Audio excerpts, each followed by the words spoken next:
কোন উদ্দেশ্য কারণেই 6 লেন সড়কটা বাস্তবায়ন আটকে আছে, আমরা এটা জানতে চাই, সরকারের কাছে আমরা এটা জবাব দিতে চাই। শান্তিপূর্ণভাবে আমরা আন্দোলন করতেছি যে 6 লেনের যে একটা আমরা দাবি করলাম সেটা পূরণ হওয়ার জন্য ইনশাল্লাহ বাস্তবায়ন বললেই সরকার বারবার আমাদেরকে আশ্বস্ত করে আসতেছে।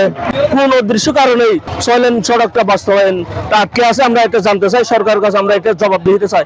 আপনারা জানেন কক্সবাজার হচ্ছে একটি আন্তর্জাতিক পর্যটন এলাকা, এখানে প্রতিদিন 30,000 গাড়ি যাতায়াত করে, কিন্তু আপনারা দেখছেন মাত্র 1 লেন হওয়ার কারণে এখানে প্রতিদিন কোনো না কোনো সড়ক দুর্ঘটনায় কেউ ভাই হারাচ্ছে, কেউ বোন হারাচ্ছে, কেউ পুরো পরিবারকে হারিয়ে নিঃস্ব হচ্ছে। কিছুদিন আগেও আপনার 1 মাস আগেও মালমঘাটে একটি সড়ক দুর্ঘটনায় পুরো পরিবারের 5 জনকে হারিয়ে একটি পরিবার নিঃস্ব হয়ে গেছে। তো আমরা আর চাই না এই সড়কে দুর্ঘটনা হোক, আর চাই না এই সড়কে গাড়ি অ্যাক্সিডেন্ট হোক। গাড়ি অ্যাক্সিডেন্ট হয়ে কেউ মা হারাক, কেউ বোন হারাক, কেউ ভাই হারাক, কেউ পুরো পরিবার হারিয়ে নিঃস্ব হয়ে যাক, এটা আমরা আর চাই না। তাই আমরা কোন উদ্দেশ্য কারণেই 6 লেন আন্দোলনটা 6 লেন সড়কটা বাস্তবায়ন আটকে আছে, আমরা এটা জানতে চাই, সরকারের কাছে আমরা এটা জবাব দিতে চাই। আমরা এটা বাস্তবায়ন না হওয়া পর্যন্ত আজকে মাত্র আমাদের আন্দোলন ব্লকেট কর্মসূচি শুরু হয়েছে, আমরা আরো কঠিন কর্মসূচিতে যাব, তখন সরকারও কিন্তু আমাদেরকে সামাল দিতে পারবে না। আমরা চাই এটা বাস্তবায়ন না হওয়া পর্যন্ত আমাদের আন্দোলন চলবে। এখানে ছাত্র সমাজ, যুব সমাজ, শ্রমিক সহ স্কুল কলেজের সকল ছাত্রছাত্রী এবং শ্রমিক সহ সবাই মিলে আমরা একটা আন্দোলন করতেছি। মূলত এই যে আন্দোলন, আজকে আমরা আন্দোলন নামলাম কক্সবাজার চট্টগ্রামের যে মহাসড়ক, জারকা সড়কটি এখানে মৃত্যুপুর একটা সড়ক হয়ে গেছে। এই মৃত্যুপুর থেকে বাঁচার জন্য আমরা 6 লেনের দাবি করতেছি।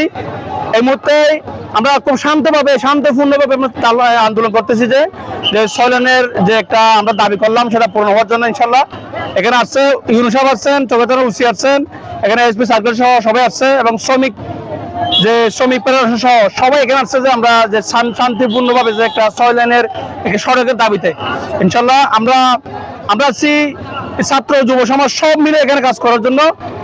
আমি আশা করব কক্সবাজার চট্টগ্রাম মহাসড়কের যেই জনসাধারণ আছেন, আমরা সবাই আমাদের আজকের এই সম্মেলন বা এই দাবিকে আপনারা সমর্থন জানিয়ে আমাদের পাশে থাকার জন্য, এবং কক্সবাজার চট্টগ্রাম এই মহাসড়কের এই লাইনে যে নেতা রাজনৈতিক নেতৃবৃন্দ আছে, আমি আপনাদেরকে অনুরোধ জানাবো আমাদের স্বেচ্ছাসেবী সংগঠন Chakaria blood donating club, blood foundation Chakaria blood donor society, Malumghat blood bank সহ চকরিয়ার যে সমস্ত স্বেচ্ছাসেবী সংগঠন আছে সকল সংগঠনের পক্ষ থেকে আপনাদের কাছে আমরা জোরভাবে অনুরোধ জানাবো এবং আহ্বান করবো আপনারাও আমাদের এই আন্দোলনে যোগ দেন।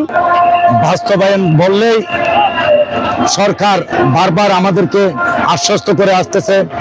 আমাদের এই আন্তর্জাতিক রোডে এমন যে আন্তর্জাতিক প্রকল্প কক্সবাজার রয়েছে, এখান থেকে যে আয় অর্শ হচ্ছে, বাংলাদেশের কোনো জেলার মধ্যে এত বড় বিশাল আয় কর সরকারে পাচ্ছে না।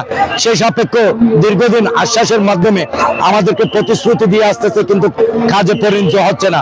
হাজার হাজার এখানে দেশ থেকে, বিভিন্ন কান্ট্রি থেকে আন্তর্জাতিক প্রজেক্টের জন্য মানুষ আসতেছে, প্রবাসী আসতেছে, টুরিস্ট আসতেছে, কারণ একটার জীবন বাঁচাতে আমরা রক্ষা করতে পারছি না। কিন্তু এখানে আন্দোলন সংগ্রাম আমরা করতে পারি, কিন্তু সমাধান একটাই, বাস্তবায়ন শুধু কথার মধ্যে নয়, কাজের মধ্যে পরিণতি দেখান। আমাদের নীতি নির্ধারকদেরকে অবগত করছি, আপনারা দ্রুতভাবে আমাদের এই 6 লাইনের লাইন প্রকল্প প্রশস্ত করে আমাদের মৃত্যুর ঝুঁকি থেকে আমাদের এই রক্ষা করুন।